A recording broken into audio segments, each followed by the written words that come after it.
just say thank you for making the time. Thank you to all our journalists from across Africa who have taken the time to be part of this program today. We are here today, of course, because of the leading global risk consultancy and specialists in that regard, control risks, and their partners, Oxford Economics Africa.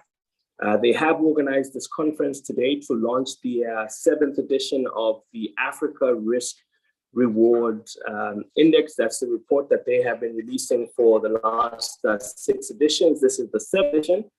So I'm not going to waste any much of your time. I will be part of this process and moderating and managing this process.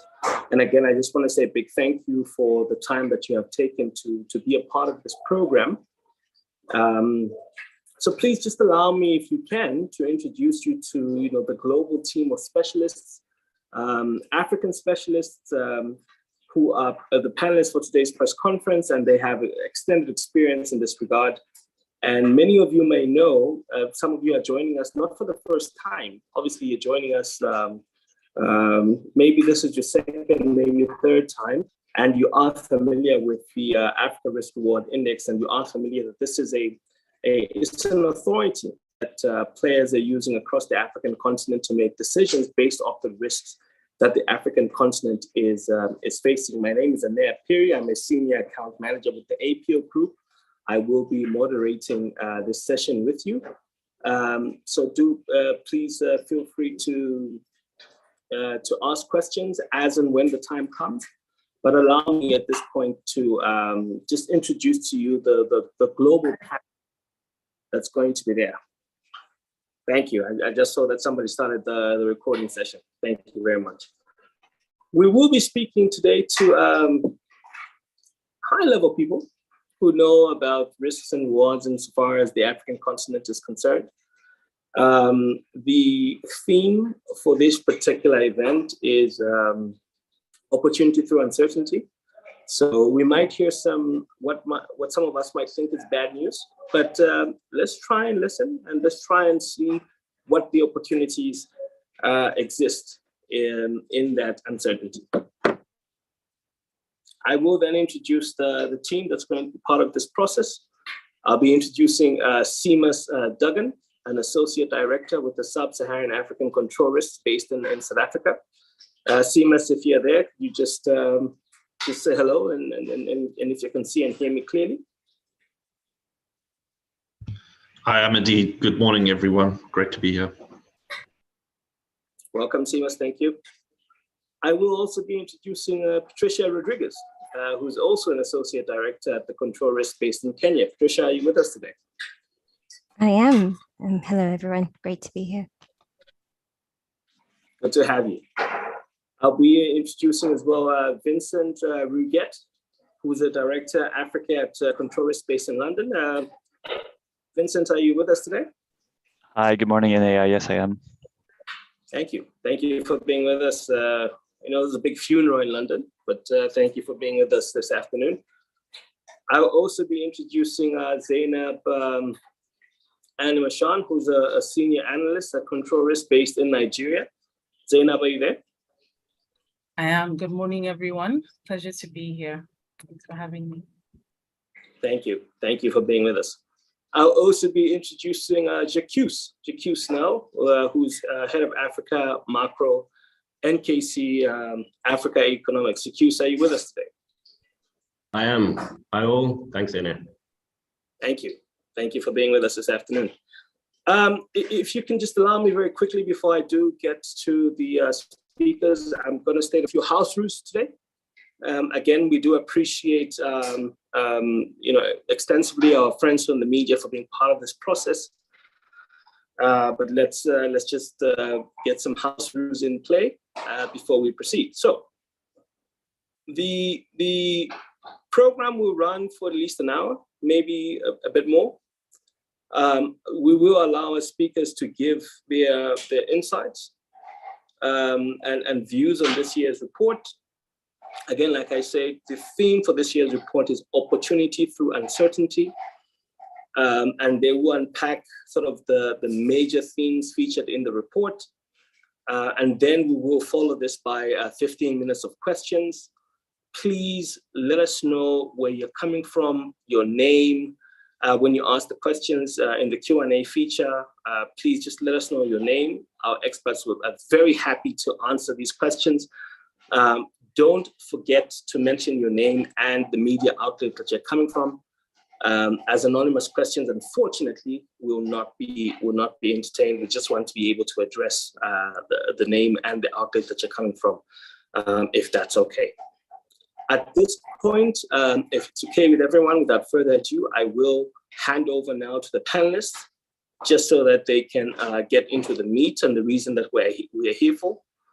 So I'm going to just now hand over to the panelists. Team, over to you. Thank you so much. We also do have a few slides that will be showing as we're talking through the content of the report. So if we could have those up, that would be fantastic. Absolutely. I do have a team that's going to provide that support. So Sandra and Tracy and team, if you could just, yeah, Sandra's just on the chair, there you go.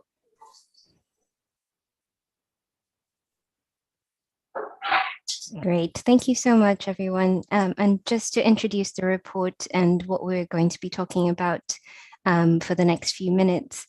So this year's Africa Risk Reward Index really looks at what major African economies are going through at a time of increasing global uncertainty. So there's obviously the conflict in Ukraine, which has not only disrupted commodity supply chains, but also food supply chains. And on top of that, there is an ongoing energy transition, which is also affecting the way African economies are growing and having to adapt to this world. So this year's index essentially has this as a backdrop. And as we talk through the different themes, this is what we have at the back of our minds. If we could go to the next slide, please. So just for a bit of background, the Africa Risk Reward Index is a joint publication between Control Risks and our strategic partners, Oxford Economics Africa. Essentially what we try and do is our team of political risk analysts with Control Risk and our team of economists at Oxford Economics come together, we put our heads together and try and rank different African economies based on their risk and reward. So on the risk side, we're essentially looking at some political and institutional variables and indicators, whereas on the economic side, on the reward side, we're looking at some of the more economic related indicators. So every year we try and chart the evolution of some major African economies to see how they rank against one another. This again is in reflection to the global economic and political context that we're operating in, but also really trying to look at it from an African continental perspective. So this year, before I hand over to Jacques, some of the things that we have been charting include things like political stability on the risk side, and on the economic side, we'd be looking at economic potential. I'm just going to hand over briefly to Jacques to talk us through some of the methodology and the big movers this year. And then we shall talk through the three different themes that we have identified as being the most relevant for African economies in the coming year. So Jacques, over to you, if you can talk us through some of the methodology and findings. Thanks, Patricia. All right, so just to unpack the methodology a bit more. So the first dimension we look at is risk. So here we look at a series of political and economic risk factors. In the economic side, we're looking at things like exchange rate risk, market demand risk, which measures the risk that market demand in that domestic economy slumps for some reason, market cost risk, which looks at the cost of doing business in that country, sovereign credit and trade risk. And then on the politics side, we're looking at social cohesion, international relations, security and business environment, ideology and policy, and then just broader political stability in that country. So these risks are then each assigned a weight based on the potential impact that this risk has on business in that country. And then we get an overall risk score for that country for that year. On the other side, or the other dimension we look at, is the reward score. So here we're looking at the country's medium-term economic growth prospects, We also incorporate the size of the economy, economic structure, and also incorporate some demographics in there. So economic growth has the biggest weight because investment opportunities, of course, multiply when growth is really strong in a country. But of course, the absolute size of the economy matters, the structure of the economy matters, and the demographics are then incorporated through the formulation of what we call the demographic dividend.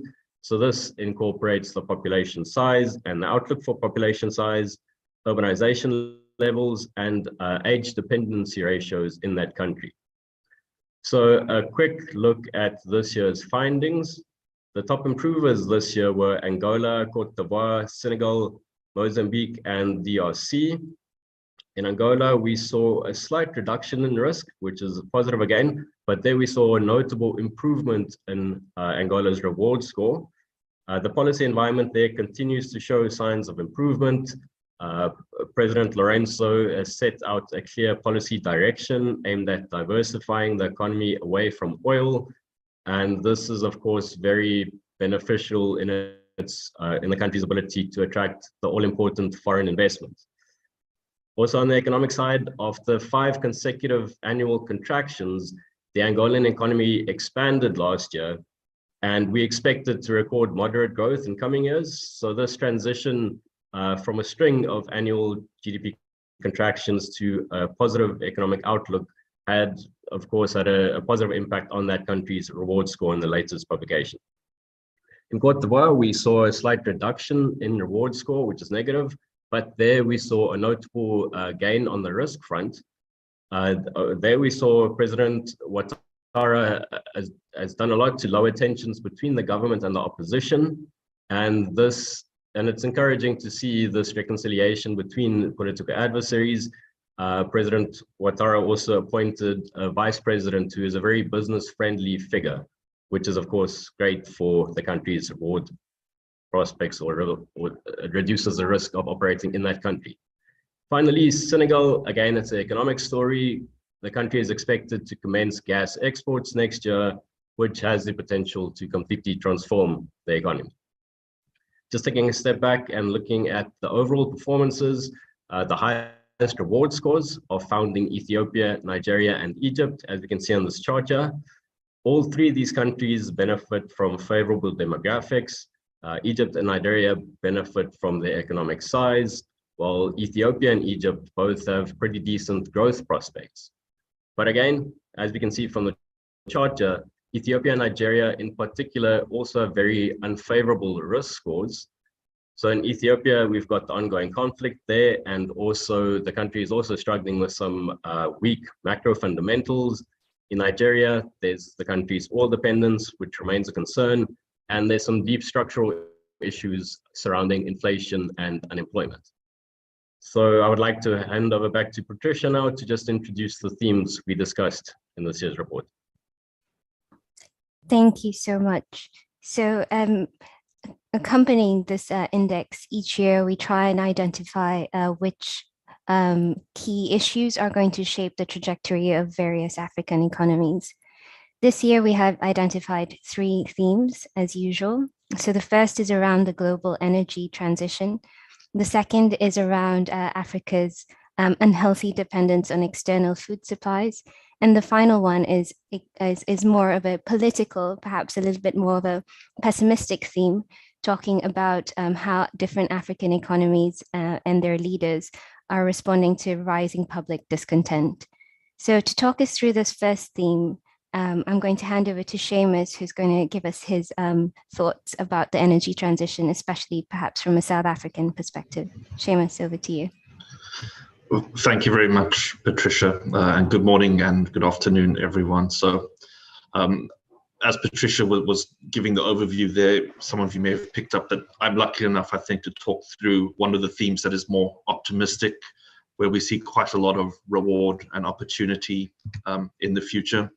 And ultimately, I think a win-win situation for African governments, for investors, although maybe not as much for consumers on the continent and elsewhere. Now, I suppose for context, you know, for many years now, we've been talking about a green energy transition. and to move away from fossil fuels. In Africa, there's been a call sort of on the side of this for what we'd call a just energy transition, which is to move more slowly through the fossil fuel sector into the green economy over time. And of course, in the last year or so, things have probably been made a little bit more complex by events in Ukraine, with Europe facing a lot of sort of gas shortages over the coming year, we expect. But where Europe is seeing, I think, risk and challenges, in Africa, we see the potential for reward here. And in fact, despite these global calls to decarbonize the energy economy, and despite, I think, an increasing chorus of global players who are shunning fossil fuels, in Africa, we are actually seeing renewed interest in these fossil fuels, in oil, in gas. And actually, I think in gas in particular. So if you look at some of the countries and some of the activities that are going on at the moment, in Tanzania, for example, a long-stalled liquefied natural gas project is beginning to pick up steam and attract new attention. In northern Mozambique, which has had some security issues in recent years, we're starting to see more stability, and hopefully on the back of that, a kind of resumption of activities up there.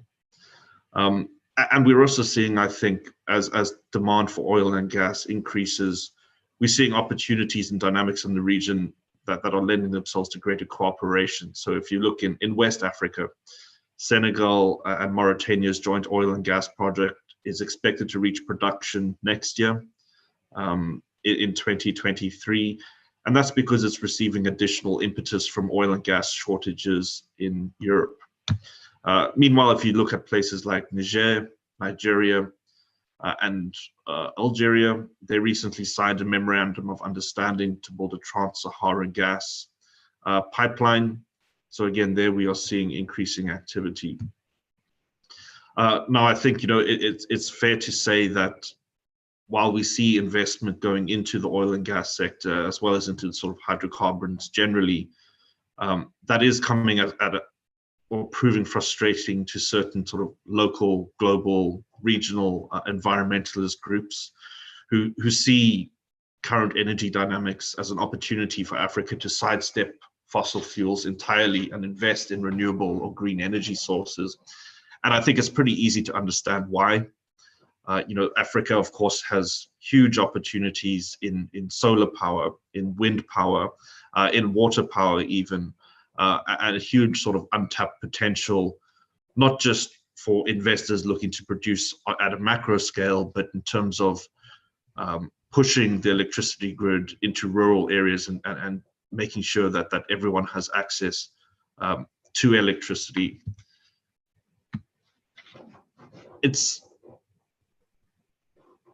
I think, on the back of that, despite this debate that's going on between, how African governments are going to approach energy, one way or the other, we see revenues coming in, much needed revenues on the back of the global COVID-19 pandemic, which has, of course, hurt many African states who are already under strain on the back of earlier financial crises over the last 10 to 20 years. So it's going to be, I think, whether they pursue a path of just transition or a more aggressive green transition, many of these states are going to be benefiting. So this is why I think we see it as a win-win situation.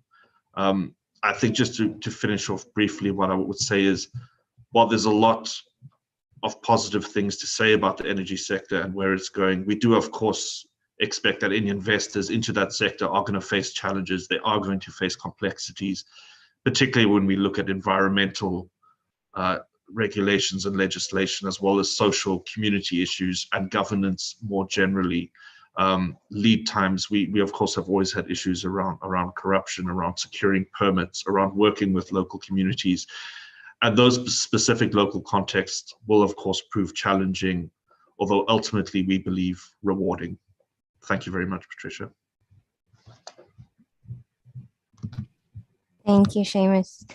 If we can go to the next theme, which is really a bit of a mixed bag, to be honest. So in this theme, we're exploring Africa's dependence on external supplies for a lot of its food staples, What has come to the fore in recent months, especially with the conflict in Ukraine, as well as emerging climate disasters elsewhere in the world, is that most African countries are still net importers of some really critical food supplies. So in this theme, we're trying to explore whether or not the answer to this food security issue on the African continent can actually be found within the African continent. We identify essentially two main issues that are currently preventing Africa from being food secure. The first one being a reliance on smallholder farmers, while there's a large and growing population. So this means that the current food production is not really able to keep up the pace or to serve entire population. Then the second thing that we've highlighted is that some of the most productive areas, some of the countries that are gaining most from their food sectors are focusing on very high value crops, but these are not necessarily food staples. So we're talking about things like coffee and cocoa, for example. So in this context, we take a look a little bit forward into the future, trying to see whether things around regional integration, and in particular, the Africa Continental Free Trade Agreement, can actually offer a solution to this food security conundrum. So there's been a shift among African governments about the need to be able to trade with one another and actually to do that in a profitable manner. So in this article, we actually highlight how perhaps the problem of importing food from as far away as Europe can actually be solved by African countries trading a little bit more with one another. We do want to highlight that this is a more forward-looking theme. You know, the solutions to Africa's food security are not going to come immediately, and certainly not in the short term. There still has to be a huge amount of investment, both private and public, dedicated to things such as basic infrastructure, including transport and energy, because as it stands, a lot of the infrastructure is oriented toward exporting outside of the African continent as opposed to trading with one another. But as with all the other themes, we also do try and look for the opportunity. There will be emerging opportunities for lots of different companies, not just those involved in food production, but especially those involved in issues such as agricultural manufacturing, in logistics, and more broadly, sectors such as real estate. So if I was to summarize the theme, it would be essentially African countries have found themselves with this reliance on external sources for their food staples. And this is now prompting a rethink around whether or not the African continent needs to trade more with each other and how exactly they'd go about doing that. The good news story is that there is global initiative and momentum to actually invest in Africa's agricultural sector, as well as its logistic sector. So while it might seem a little bit gloom and doom at the moment for the food security issue, we do think that the food sector more broadly will have an abundance of opportunities for investors. And now is a really critical time to do that, because if I can hand over to Jacques now, food insecurity is costing governments a lot of money at a time when they can ill afford it. So Jacques, if you wanted to talk us through perhaps the economic impact of food insecurity. Sure, thanks, Patricia. Yes, I'd just like to sort of discuss the interesting macroeconomic dynamics surrounding food insecurity. So firstly, Africa imports around double the amount of fruit, vegetable, and grains that it exports. So the structural merchandise trade deficit of essential goods, such as foodstuffs, has some pretty noteworthy macro implications. Firstly, these countries are susceptible to fluctuations in international food prices, and we saw this, or we're seeing this most starkly this year. And currency fluctuations then also have an impact on domestic food prices. So currency weakness can stem from factors completely unrelated to food prices. So these include like political developments or commodity price fluctuations other than food prices that are very important for that specific country. So this currency weakness, because of this food independent or dependence, then increases domestic food prices. And the inflationary implications of this are very important here, because in advanced economies, food typically accounts for around 15% of the CPI basket, but this figure exceeds 25% for most African countries and is above 50% in Ethiopia, Zambia, Sudan, and Nigeria. So the point here is that food prices are more volatile in Africa and have a disproportionate impact on inflation readings on the continent. But here I would like to emphasize the second round effects of more volatile food prices. So firstly, tighter monetary policy in an attempt to manage inflation then has broader macroeconomic implications. As you know, higher borrowing cost isn't good for business. And also importantly, inflation expectations also matter, because these feed into wage negotiations, and this then has the potential to sort of entrench higher inflation in that country. And we know that higher inflation disproportionately affects the economically insecure in that country. I'd like to hand over to Zainab now to discuss our final theme. Many thanks, Jack. Good morning, everyone, again. So diving right into the third theme, what we looked at under this theme really is the rising wave of anti-government sentiments that we're seeing across the continent, most of which have been triggered by two things. So the exponential rise in living costs over the last year that we've seen, and then also growing frustrations by citizens with the slower than expected responses by governments to these economic challenges. Now, we looked at this theme from two broad perspectives. So we looked at it from the government's angle, and what we found were a majority, of these countries struggling, like many other countries across the world, to respond to the sustained economic shocks from the COVID pandemic and the ongoing Ukraine conflict. And these shocks, we found, really created a new set of challenges for African countries. So most of them are also struggling along with their responses to those shocks with mounting public debt, some of which was incurred before COVID, and others during COVID, just expenditure to keep the country going during the lockdowns. And in addition to that, a lot of them have revenue constraints as a result of the, lower production levels that they saw and expensive imports. And I think I'll have Jack talk about that in more details shortly after I'm done. From the citizens' perspective, we also looked at the fact that, most citizens are now on the receiving end of unexpected hikes in food prices, consumer prices. You're seeing hikes in food staples, fertilizers, fuel, and this has also been reflected in the rising cost of in record highs in inflation rates, which is what Jack just mentioned. And so you're seeing highs in countries like Zimbabwe, Ghana, and Nigeria.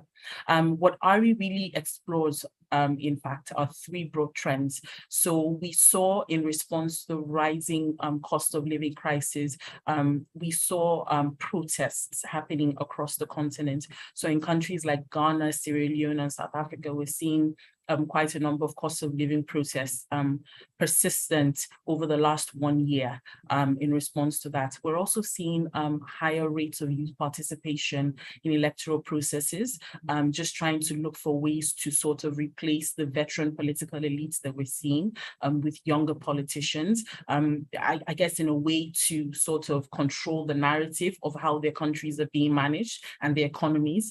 So in countries like Kenya, we just saw the recently concluded elections where a younger former Vice President William Ruto came in over, a very well-known veteran. In Nigeria, we're seeing that happening also, where we have a third force candidate, Peter Obi, also being considered as, a populist candidate, much younger than the established veterans that we're seeing. The third thing that we're seeing, which is a more disturbing trend, are military interventions across the region.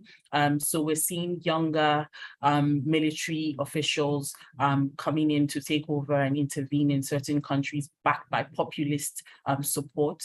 We've seen that in countries like Mali, Guinea, and Burkina Faso over the year.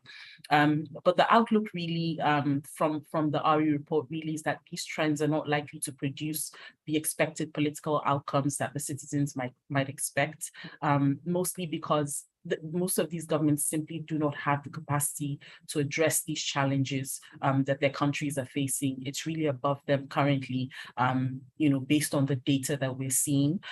Secondly, the government's responses to public dissent is becoming increasingly violent in some of these countries, and that's creating further political instability and security risks in most of these countries. And in addition to that, most of these military interventions are just attracting more and more economic sanctions from regional and international communities and blocs like the ECOWAS, the AU, and the United Nations. And this would probably make it much more difficult to operate in most of these countries. And so what this thing really says to businesses and investors looking into these countries really is just to understand what's going on right now, what's driving these challenges, and prepare ahead for the risk, because it looks like it's going to be a long haul situation, and look for ways to just be, avoid being indirectly or directly targeted as a result of these challenges that we're seeing across the continent. But I'll have Jack just look through the data and related findings in our ARRI report and just talk through what's really driving this particular theme. Jack? Thanks, Zainab. Yeah, so just to put some figures on these fiscal positions, at the moment, the IMF considers roughly half of countries in sub-Saharan Africa to be in debt distress or at high risk of debt distress. So as we've mentioned, the COVID-19 pandemic really exacerbated some unfavorable fiscal trends that were there before the pandemic, but in some cases, the pandemic just sort of pushed these fiscuses over the edge last year. To put some figures on that, public debt is expected to exceed 100% of GDP in Egypt and Morocco this year, and to exceed 70% of GDP, which is still very, very high, in Kenya, Ghana, and South Africa this year. But I think more importantly is to look at debt affordability. And for that, we like to look at the debt interest payments as a proportion of fiscal revenue. So this sort of then gives an idea of a government's capacity for discretionary spending. And looking at this ratio, it's nearly 60% in Ghana, meaning nearly 60% of Ghanaian fiscal revenue will be directed towards debt repayments this year. In Egypt, this figure is just over half of revenue. And in Nigeria, 1/3 of fiscal revenue will be directed towards debt servicing. And that's despite Nigeria having much lower debt figures than most other countries in Africa, which is just a reflection of how expensive Nigerian debt is at the moment. For international comparison, this figure is around 10% in countries like the US and UK. So considering the size of other sticky expenditure items, such as wages and salaries, there's actually very little scope for these governments to redirect spending to provide economic support without accruing additional debt. And at the moment, it's really a bad time to go into debt markets looking for additional debt. Appetite for local currency debt is souring, and that's due to high inflation and exchange rate risk. And external debt costs have also surged, and that's due to tighter monetary conditions in advanced economies, and of course, increased risk aversion.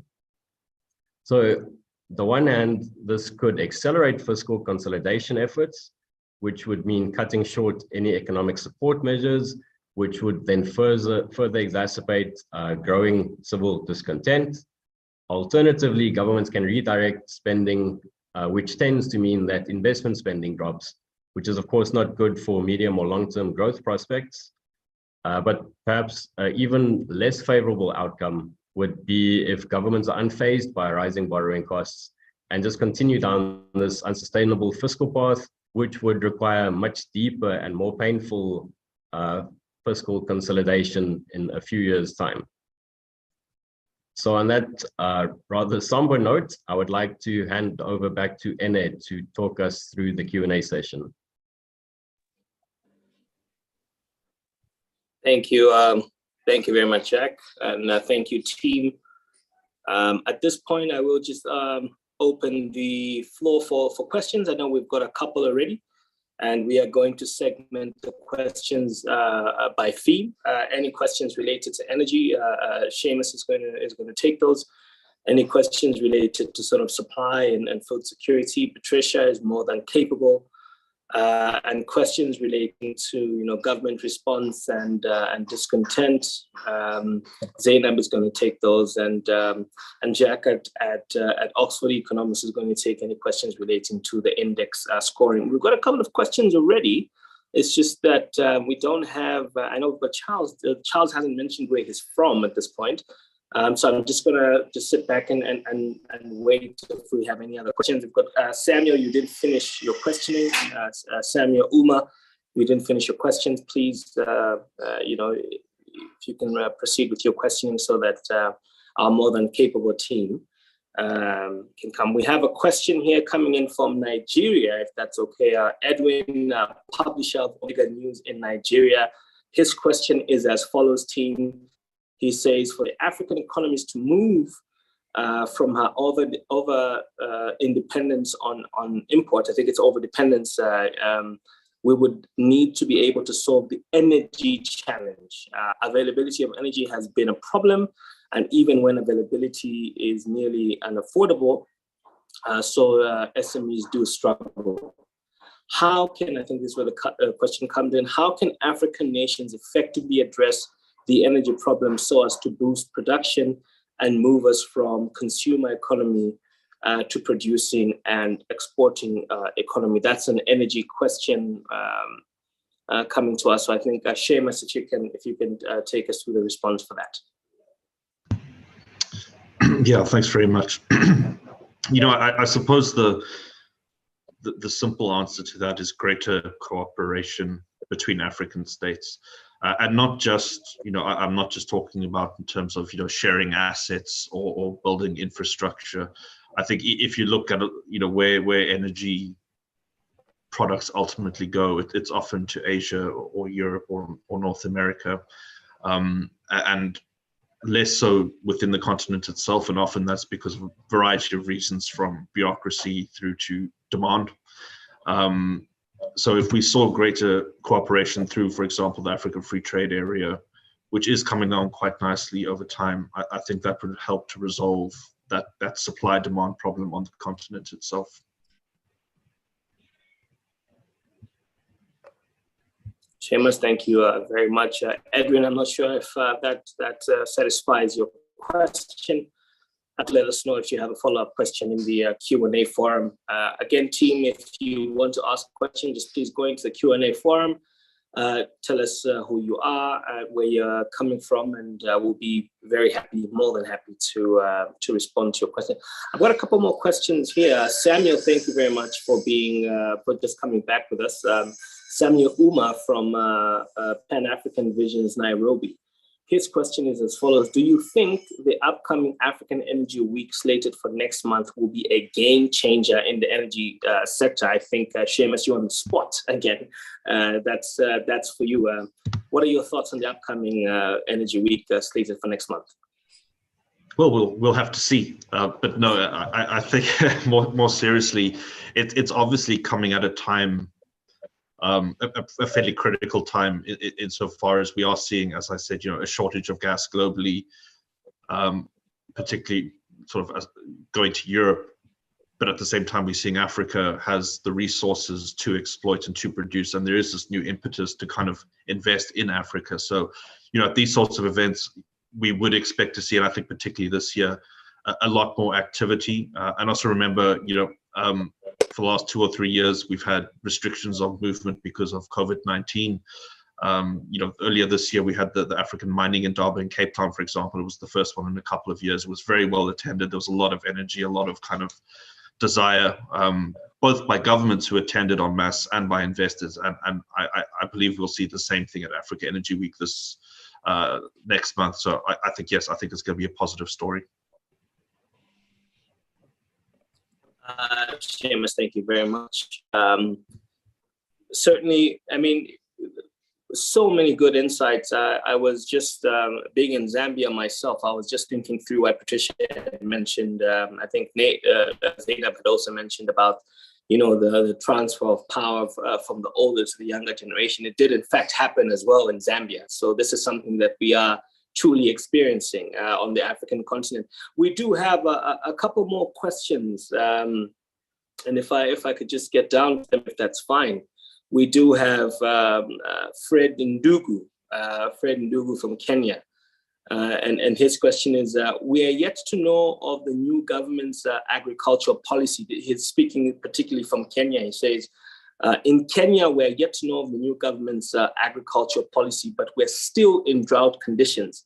And it looks grim without water, even for irrigating. Any tips for better policies? That's coming from Fred. So I think that's Patricia, that one's for you from a supply and food security, for supply chain and food security point of view. Any tips? Sure. So on the agricultural policy of the incoming president in Kenya, he's been very vocal on wanting to have better support for the agricultural sector. Unfortunately, as we have already mentioned, Kenya is one of those countries where the public external debt levels are quite high. So being able to coherently fund any kind of agricultural policy is going to be quite difficult for the incoming president. You may know they've already had encountered some difficulties in sustaining some of the subsidies on fuel. The fertilizer subsidies are still in place, but there's a few question marks exactly on how the Kenyan government intends to fund those. On the policy front, because the Kenyan government in particular is quite constrained economically, unfortunately, as you've mentioned, in the middle of a drought, the emergency response is likely to take precedence. And so there will be a huge amount of reliance on external sources, and that's both for emergency food supplies as well as emergency interventions such as fertilizer subsidies. So the Kenyan government is going to have to, I suppose, play nice with everyone to make sure that they get both the financial resources that they need, as well as that kind of emergency humanitarian response. But the overall policy outlook, I would say, for the agricultural sector may be a bit more positive under the incoming president, because he has made a concerted effort to appeal to farmers in the agricultural sector more broadly in Kenya. So the short answer is we'll wait and see, but the Kenyan government is going to be quite constrained economically to be able to respond as well as it would like. Patricia, thank you very much. I hope that does answer your question. Please, if you have any follow-up questions, Fred, please type them in the Q&A. I did miss a question from Naftali Mwaura from Xenia News news agency in Nairobi, Kenya. And this question is to you, Patricia, so you're on the spot still. Please list the most outstanding risks facing Africa's economies for now and possible remedies. These are some tough questions coming at you, team. If you can, Patricia, please. Sure. So I think I would put them into two broad buckets. One is on the political side, and then I'll ask Jacques to comment on the economic side. So on the political side, as we've heard from Zainab talking us through the theme, there's still a huge amount of instability, which is unnerving some investors. So we're talking about, these various pockets of conflict across the continent. There are political transitions, including elections, but also military interventions. So political instability would probably be number one on that kind of risk list. The second one, which all of us have touched on as we were talking through the themes, is the regulatory environment. While African governments are quite keen to attract foreign investment, it can be quite difficult to actually operationalize your investment on the African continent because of opacities in the regulatory environment and long-standing issues such as corruption. So the institutional environment may not always be the easiest to operate in. And as a final point, we would just highlight not just that Africa is not a country. There will be different differences in the environment depending on where you go. And I think navigating those differences in and of itself is actually quite challenging. So while people might be familiar with operating in South Africa, for example, if you're moving up north to countries in North Africa, the institutional and social cultural environment might be quite a challenge to navigate as well. So on the politics side, just to summarize, we still see quite a lot of instability and inconsistencies in the regulatory environment, which can be quite a challenge for investors to navigate. Jacques, I don't know if you want to comment on the economic side of things.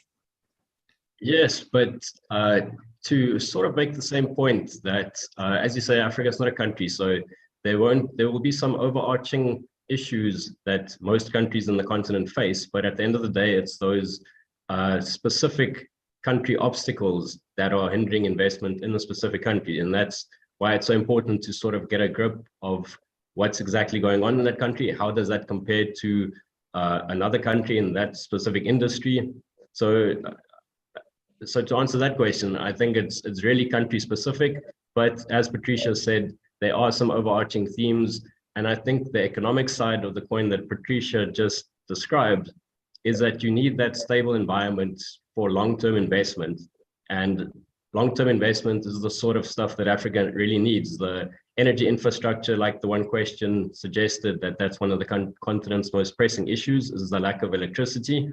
And then also related to the Kenya question, the lack of water infrastructure is one of the main reasons why the continent is so prone to droughts. So to get the environment in order for those long-term infrastructure investments is going to require political stability for extended periods, and then the institutions, the economic institutions and policy framework that are then going to encourage this longer-term investment.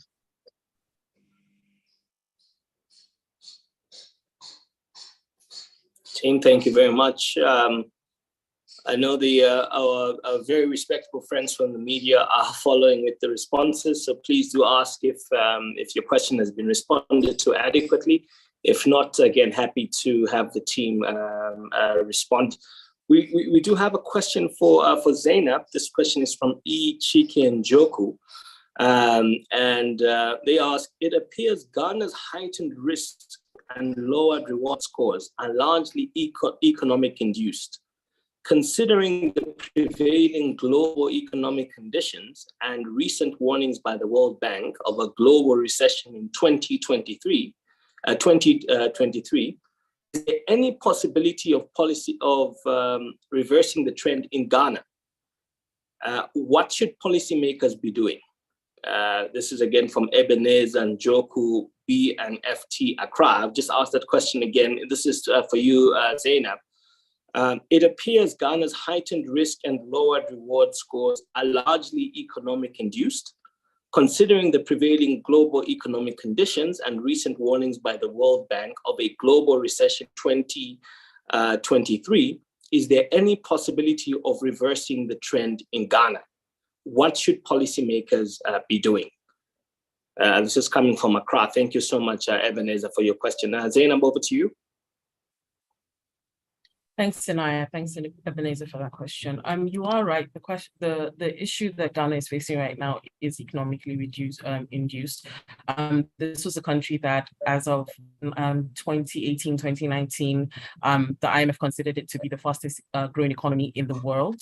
And unfortunately, COVID happened, production slowed down, exports slowed down of their key commodities, and afterwards, the Russia-Ukraine conflict came in and sort of disrupted, supply chains into the country, which is very heavily import reliant. For example, on Ukraine, it imports, wheat, almost 60 to 70% of steel, wheat, and other products from Ukraine. And so most of the challenges that it's had really are a result of bad timing and just, the economy not being what it is. And in addition to that, like I mentioned, covering that theme, there was also a lot of debts that the country had incurred over the years. I think President Nana Akufo-Addo and his economic team, led by the Minister of Finance, are currently trying to respond to the challenges.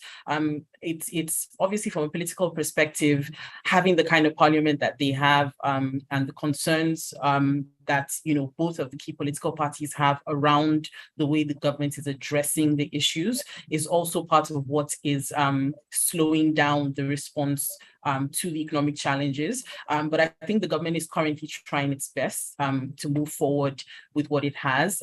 It has approached the IMF, and it is trying to see if it can get enough support to pull out of the challenges that it has.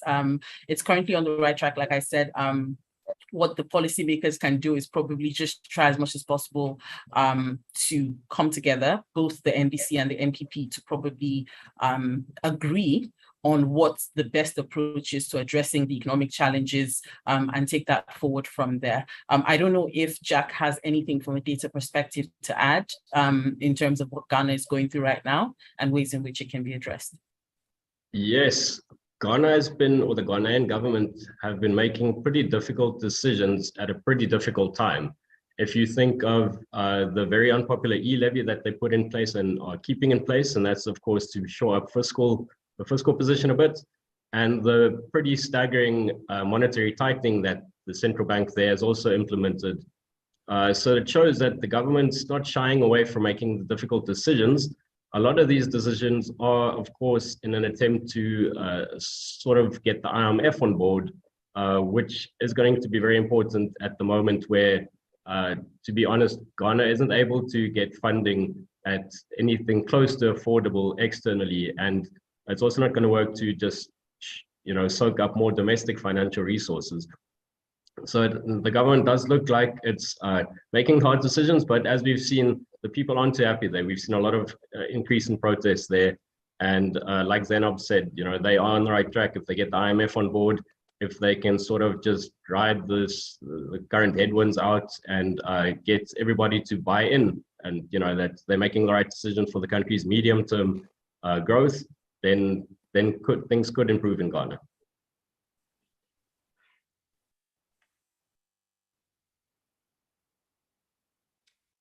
Thank you so much, team. We're not out of the woods yet, not by any chance. We have several questions. I think this is a testament of how impactful that this year's report is, as has been in the last few editions. So we do have a question coming in from Michael Uma, and I do have some questions in my inbox from our team in DRC, which I'm going to ask in a moment. So Michael Uma is coming from appnettech.com, a tech and business news website. And his question is as follows: what are the trends as relates to illicit financial flows? I think this is a big thing in Africa, to the continent, mainly via digital channels, and how big an issue is this according to your analysis? So this is now from an initial financial flows point of view. Jack from Oxford Economics or the rest of the team from Control Risks, please respond to that if you can. Okay, I'll take a swing at it first.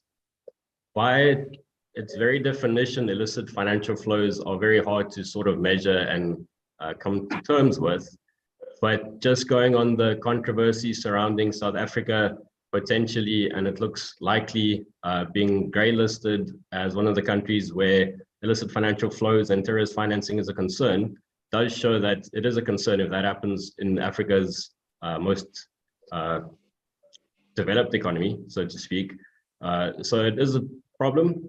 Clearly in South Africa, it's now clearly a problem, but it's hard to sort of gauge to what extent it is a problem in other African countries relative to what problem it is in, known offshore tax holiday destinations, if that's really an issue relative to, the Cayman Islands, where it's more legal to do it there, but at the end of the day, the outcome's sort of the same.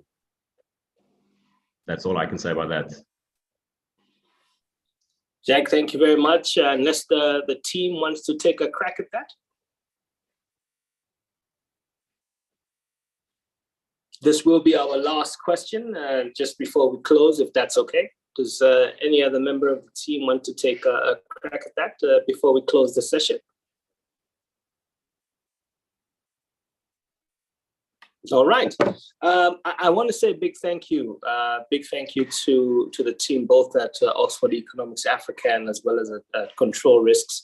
This is really an insightful report, and certainly we've learned quite a bit. I'm sitting in Zambia and myself just listening to it and seeing the work that's gone into it is definitely something that's worth looking at. I know our friends from the media are quite thirsty, and I think we have, in fact, whet their appetites for this particular one. I am sharing now on the screen just a bit more about who we are, Control Risks, and also who the Oxford Economics Africa is. So friends from the media, please do have a look at that. It doesn't end here. Not by any means. Please reach out to the APO team. We've got Sandra, we've got Tracy on the call. Should you have any sort of questions, if you have any interview requests, I can imagine just by the volume of questions, I know that our friends from the media do have several questions that they want to ask, and we are certainly here to support and to give you more information. So I just want to say a big thank you, first and foremost, to the team from Control Risks, as well as from Oxford Economics Africa, for taking the time. The work that you have put into this report is truly phenomenal, and it does give an idea, at least the context of where we're going as an African continent. But if you do have sort of any other questions, we are very happy to address these questions that we couldn't get round to on this particular call. Of course, we do appreciate that it's a short time, but we're very happy to address any questions beyond this particular call. So I want to thank you as well, our friends from the media. This is truly valuable of your time to be on this call, to ask as many questions and to seek clarity. Again, if we're thinking on the African continent, we are really thinking about opportunity through the uncertainty. So certainly thank you for coming out guns blazing, as they say, and asking very pertinent questions to the report that's been shared today. I think from the APO group, again, it's just a big round of thanks. Thank you to the rest of the team. It's my face that you see, but certainly there's a whole team behind this that's put this together. I want to again say thanks to the team from Control Risks. I want to say a big thank you to each and every one. Patricia, I want to say thank you to you. Patricia Rodriguez, I want to say thank you to you for your time and also for your effort. Seamus, I want to say thank you to you as well. Zainab, I want to say thank you to you. And also I want to say a big thank you to Jacques now from Oxford Economics Africa. Thank you for the time, and truly thank you for your insights.